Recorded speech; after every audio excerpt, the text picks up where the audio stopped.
Hello বন্ধুরা, আসসালামু আলাইকুম। আমরা অনেক সময় দেখি আমাদের ফোন মেমোরি বা এক্সটার্নাল স্টোরেজ যেটাই বলেন, সেটা অনেক সময় দেখা যায় যে আমাদের ফোনে তেমন কিছু থাকে না, কিন্তু আমাদের ফোন মেমোরি বা ইন্টারনাল স্টোরেজটা আসলে দেখা যায় যে অলমোস্ট ফুল হয়ে থাকে।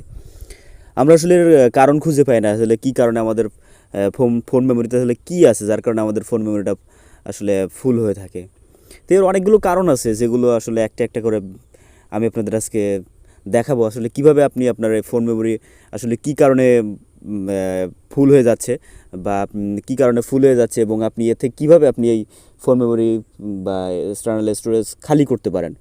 আপনি যদি ফোন মেমোরি খালি করেন তাহলে কিন্তু আপনার ফোনের র্যামের উপর চাপ অনেক কম পড়ে। ফোন মেমোরি যদি সম্পূর্ণ দেখা যায় যে যদি ভর্তি হয়ে যায়, তখন কিন্তু র্যামের উপর অনেক চাপ পড়ে, দেখা যায় যে অনেক সময় ফোন স্লো হয়ে যায় বা ফোন হ্যাং হয়ে যায়। তো আজকে আমি আপনাদের এই সমস্যার সমাধান দেওয়ার চেষ্টা করব। তো অবশ্যই প্রথম থেকে ভিডিওটা মনোযোগ সহকারে দেখবেন। ভিডিওটা হয়তো একটু লম্বা হবে, কিন্তু অবশ্যই ভিডিওটা মনোযোগ সহকারে দেখবেন যদি আপনার এই সমস্যা হয়ে থাকে। তো আর কথা না বলে চলুন শুরু করা যাক।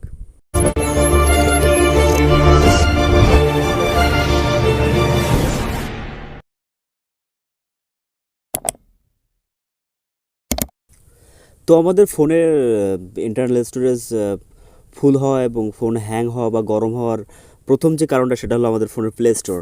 দেখা যায় যে আমরা ম্যাক্সিমাম সফটওয়্যার কিন্তু প্লে স্টোর থেকে ডাউনলোড করে থাকি, এবং কাজ শেষে আমরা সেটাকে আনইনস্টল করে দেয়, কিন্তু সেটা কিন্তু সম্পূর্ণভাবে আমাদের ফোন থেকে চলে যায় না। আমরা যে জিমেইল অ্যাকাউন্ট দিয়ে মূলত প্লে স্টোরটা লগ ইন করা থাকে, ওই ওই জিমেইল অ্যাকাউন্টের আন্ডারে কিন্তু আমাদের সমস্ত ডাটা কিন্তু থেকে যায়, যার কারণে কিন্তু ফোনটা গরম হয়, হ্যাং হয়, বা অনেক সময় দেখা যায় যে আমাদের যে ইন্টারনাল স্টোরেজ সেটা অনেক সময় ফুল দেখায়। এটা আমরা আসলে স্বাভাবিকভাবে এটা ডিলিট করতে পারি না। তো ডিলিট করার জন্য আমরা যদি ডিলিট করতে চাই, তাহলে আমাদের প্রথমে প্লে স্টোরে প্রবেশ করতে হবে। প্লে স্টোরে প্রবেশ করার পর এখানে আমাদের উপরে যে ডান পাশে যে আমাদের যে জিমেইল অ্যাকাউন্টের যে লোগোটা আছে, লোগোটায় ক্লিক করতে হবে। ক্লিক করার পর এখানে যে app manage app and device যে অপশনটা আছে, ম্যানেজ অ্যাপ অ্যান্ড ডিভাইস, তো ম্যানেজ অ্যাপ অ্যান্ড ডিভাইসে যেতে হবে। যাওয়ার পর দেখুন আমাদের 23 জিবি ফোন মেমোরি থেকে কিন্তু 19 জিবি কিন্তু অলরেডি আমাদের কিন্তু ফুল হয়ে গেছে। তো এখান থেকে আমরা যদি জানতে চাই যে আমাদের কোনগুলো প্রয়োজন না, যেগুলো আমাদের আনইনস্টল করে দিয়েছে তারপর আমাদের ফোনে ডাটা জমে আছে, তার জন্য আমাদের যে ম্যানেজ যে অপশনে, ম্যানেজে যেতে হবে। ম্যানেজ যাওয়ার পরে দেখুন আমাদের এই অ্যাপগুলো কিন্তু ইনস্টল করা আছে, যেগুলো আমরা অলমোস্ট ইউজ করতেছি। তো যেগুলো আমাদের ইনস্টল করা নেই, সেগুলো দূর করার জন্য আমাদের যেটা করতে হবে, এখানে ইনস্টলের ওখানে ক্লিক করার পরে নট ইনস্টলড যে অপশনটা আছে, আমরা নট ইনস্টলড অপশানে ক্লিক করব। এরপরে দেখুন এই তিনটা যে সফটওয়্যারের তিনটা কিন্তু আমি আসলে কোনো এক সময় ইউজ করছিলাম, কিন্তু আনইনস্টল করে দিয়েছি, তারপরেও কিন্তু আমার ফোনে ডাটা রয়ে গেছে। এটা কিন্তু আমাদের ফোনের র্যামের উপর প্রচুর একটা প্রেশার ক্রিয়েট করে। তো তার জন্য সিম্পলি আমরা সেই অ্যাপগুলো ট্যাপ করে এখানে যে ডান পাশে যে ক্রস আইকন ডিলেটের অপশন আছে, ডিলেট আমরা ক্লিক করব। ক্লিক করার পর রিমুভ, এটা কিন্তু আমাদের ফোন থেকে রিমুভ হয়ে গেছে। তার মানে কিন্তু আমাদের এভাবে যদি আমরা আমাদের অপ্রয়োজনীয় অ্যাপগুলো ডিলিট করি, তাহলে কিন্তু আমাদের ফোনের র্যামের উপর অনেক প্রেশার কম পড়বে, আমাদের ফোন গরম হবে না, এবং আমাদের ফোনটা আর হ্যাং হবে না। তো আমাদের ফোন গরম হওয়ার বা হ্যাং হওয়ার দ্বিতীয় যে কারণটা, সেটা হলো আমাদের ফোনের যে অ্যাপ থাকে, এই অ্যাপগুলোর ডাটা। আমাদের ফোনে অনেক সময় দেখা যায় যে আমরা যে অ্যাপগুলো ইউজ করে থাকি, এই অ্যাপগুলোর অনেক ডাটা জমে যায়। তো এগুলো আমরা কীভাবে চেক করবো? আমাদের চেক করার জন্য প্রথমে আমাদের সেটিংয়ে যেতে হবে। ফোনের যে সেটিং অপশান আছে, সেটিং অপশানে আসার পর এখানে আমাদের অ্যাপ সেটিং খুঁজে বের করতে হবে। অ্যাপ সেটিং বা অ্যাপ, অনেক সময় দেখা যায় এই যে আমার এখানে যে অ্যাপ বলে যে অপশানটা আছে, এখানে যেতে হবে।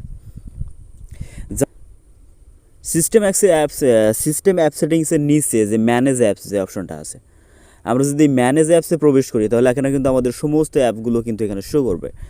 তো আমরা যদি একটু দেখি কোন অ্যাপগুলো আমাদের বেশি জায়গা নিয়ে বসে আছে, যে র্যামের উপর চাপ পড়ছে। তো এখানে দেখুন আমার ক্রোমটা কিন্তু 568 MB হয়ে গেছে অলরেডি। তো এই কিন্তু অনেক বড় একটা চাপ সৃষ্টি করছে আমার ফোনের র্যামের উপরে। দেখুন আমার ফেসবুক কিন্তু 783 MB হয়ে গেছে। এটা কিন্তু অনেক কম ছিল, অনেক ছোটো একটা ফাইল ছিল, 100 MBর ভিতরে একটা ফাইল ছিল, সেটা অবশ্য 783 MB হয়ে গেছে। তো এটা কিন্তু অবশ্যই আমাদের ক্লিন করতে হবে। তারপরে আমরা যদি আরও একটু দেখি, দেখুন আমাদের ইমো কিন্তু ছিল মাত্র কয়েক এমবি, সেটা কিন্তু 244 MB হয়ে গেছে। এভাবে করে আপনারা দেখবেন যে ম্যাক্সিমাম যে অ্যাপগুলো আমরা ইউজ করে থাকি, সেগুলোর অনেক যখন ডাউনলোড করি তখন কিন্তু অনেক ছোটো থাকে, যখন ইনস্টল করা হয় তখন কিন্তু অনেক ছোটো একটা ফাইল থাকে, কিন্তু ইউজ করতে করতে দেখা যায় যেটা অনেক বড় একটা ফাইলে পরিণত হয়ে যায়। তো এটা অবশ্যই আমাদের ক্লিন করা উচিত, যার কারণে আমাদের র্যামটা কিন্তু অনেক ফ্রি হয়ে যাবে। তো তার কারণে আমরা অবশ্যই সেই কাঙ্ক্ষিত অ্যাপটার উপর ট্যাপ করব। ট্যাপ করার পরে যদি আমরা একটু দেখি একদম নিচে যে ক্লিয়ার ডাটা, তো আমরা যে ডাটাগুলো ক্লিয়ার করে দেয়, ক্লিয়ার অল ডাটা, ওকে। তো এটা দেওয়ার ফলে কী হবে, আমাদের অ্যাপটা কিন্তু অনেক ছোট হয়ে যাবে। তো আমি ইমোটা আবার একটু দেখার চেষ্টা করি যে আমার ইমোটা এখন কতটুকু আছে। এই দেখুন মাত্র 153 MB আছে, এটা কিন্তু আরও ছোট হবে। তো এভাবে কিন্তু আপনি আপনার যে ফোনের যে অ্যাপের ডাটাগুলো এগুলো অবশ্যই আপনি ক্লিন করতে পারেন, যার কারণে কিন্তু আপনার ফোন গরম হবে না বা ফোন হ্যাং হওয়া থেকে আপনি বিরত থাকতে পারবেন। আপনার ফোনে যে ইন্টারনাল স্টোরেজ যেটা অলমোস্ট ফুল হয়ে যাচ্ছে সেটা কিন্তু আপনি আসলে এখান থেকে কিন্তু অনেকটা ফ্রি করতে পারেন। তো এর পরের যে কারণটার জন্য আসলে আমাদের ফোনটা স্লো হয় বা হ্যাং হয়, এমনকি আমাদের যে ইন্টারনাল স্টোরেজ যেটা ফুল হয়ে যাচ্ছে, এটার কারণ কিন্তু আমাদের ইন্টারনাল স্টোরেজ এবং ফোন কিন্তু নিজেই। আমরা যদি একটু খেয়াল করি আমাদের ফোনে যে ফাইল ম্যানেজারের যে অপশনটা থাকে, ফাইল ম্যানেজারে যদি যাই, ফাইল ম্যানেজারে আসার পরে আমাদের ফাইল ম্যানেজারটা যদি আমরা ওপেন করি, দেখেন এখানে কিন্তু আমাদের অনেকগুলো ফোল্ডার বা অপশন আছে। এখানে আমার দেখুন 84% কিন্তু অলরেডি আমাদের ইন্টারনাল স্টোরেজ কিন্তু ইউজ হয়ে গেছে, মানে 84% কিন্তু এটা কিন্তু ফুল হয়ে গেছে, আর সীমিত কিছু জায়গা কিন্তু বাকি আছে। তো এটা আমার আসলে কীভাবে হচ্ছে যারা দেখার জন্য আমরা যদি এখানে যে অ্যান্ড্রয়েড যে ফোল্ডারটা থাকে, প্রত্যেকটা ফোনে ফোল্ডারটা থাকে ইন্টারনাল স্টোরেজ বা মেমোরি কার্ডের যে অপশনটা থাকে, তা ইন্টারনাল স্টোরেজে আমরা যদি যাই কিন্তু এখানে আমাদের অনেকগুলো ডাটা জমে আছে। তো আমরা যদি একটু দেখি এখন ডাটাটা কতটুকু আছে, তো জাস্ট আমরা সিম্পলি এটা ট্যাপ করব। ট্যাপ করার পরে নিচে যে 3 ডট আছে এখান থেকে ডিটেলসে যদি যাই, আমরা একটু ওয়েট করে দেখুন আমাদের 2.2 জিবি, মানে কিন্তু 2.5 জিবির মতো আমাদের অনেক জায়গা কিন্তু এখানে আমাদের যে অ্যান্ড্রয়েড যে ফোল্ডারটা, এই ফোল্ডারটা আমাদের কিন্তু 2 জিবির বেশি জায়গা কিন্তু ধরে রাখছে। ম্যাক্সিমাম দেখা যায় এটা অনেক সময় অনেক বেশি পরিমাণ জায়গা আসলে ভর্তি করে থাকে। তো আমরা যদি এটা দেখার জন্য যদি আমরা ডাটা ফাইলটার ভিতরে যাই, গেলে আমরা এখান থেকে যে কোন ফাইল কতটুকু জায়গা ভর্তি করে রাখছে আমরা সেটা দেখতে পারবো। তো দেখা যায় যে আমরা অনেকেই যে গেমগুলো খেলি, অনলাইন যে গেমগুলো কিন্তু ডাউনলোড করার সময় অনেক ছোটো থাকে, কিন্তু খেলতে খেলতে অনেক বড় হয়ে যায়, অনেক ফাইল মানে অনেক ফাইলটা আমাদের ডাউনলোড করা লাগে খেলার সাথে। তো আমরা যদি এখান থেকে যদি আমাদের ফ্রি ফায়ারটা ডাউনলোড মানে যদি ফাইলটা দেখি কতটুকু জায়গা নিয়ে আসছে, এ নিজেই কিন্তু 772 কত জায়গা খেয়ে আসছে। তো আমরা যদি এই ফাইলটা ডিলিট করে দিই তাহলে কিন্তু আমরা আর ফ্রি ফায়ার খেলতে পারবো না, আমাদের ফাইলটা কিন্তু আবার ডাউনলোড করা লাগবে। তো তার জন্য আমরা কী করবো, আমাদের যেগুলো অপ্রয়োজনীয়, যেগুলো আমাদের মনে হয় যেগুলো আমাদের প্রয়োজনীয় ডাটা ডিলিট করলে প্রয়োজন না, আমরা সেইগুলো সিম্পলি এখান থেকে ট্যাপ করে এভাবে ডিলিট করে দেবো। দেখা যায় আমার যেগুলো প্রয়োজন না সেগুলো আমরা ডিলিট করে দেবো। তারপরে কিন্তু আমাদের কিন্তু অনেক পরিমাণ জায়গা কিন্তু আসলে কমে যাবে, আমাদের ইন্টারনাল স্টোরেজ অনেক ফ্রি হয়ে যাবে, আমাদের র্যাম ফ্রি হয়ে যাবে, আমাদের ফোন কিন্তু স্লো হওয়া থেকে আমরা বিরত থাকতে পারবো।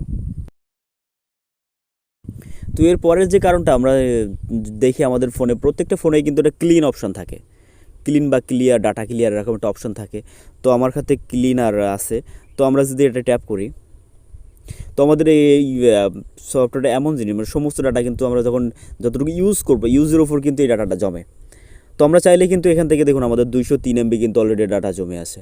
তো এটা দেখা যায় যে আপনার ক্ষেত্রে অনেক বেশি থাকতে পারে, যেটা আপনি অনেক সময় ক্লিন করেন না, যার কারণে আপনার ডাটাটা অনেক বেশি থাকতে পারে। আমি সকালে ক্লিন করছি, যার কারণে আমারটা এখন অনেক কম। তো আমরা যেটা ক্লিন করার জন্য জাস্ট এখানে ক্লিন আপে যদি আমরা ক্লিক করি, আমাদের ডাটাটা ক্লিয়ার হয়ে গেছে, আমাদের র্যামটা কিন্তু এখন অনেক ফ্রি হয়ে গেছে।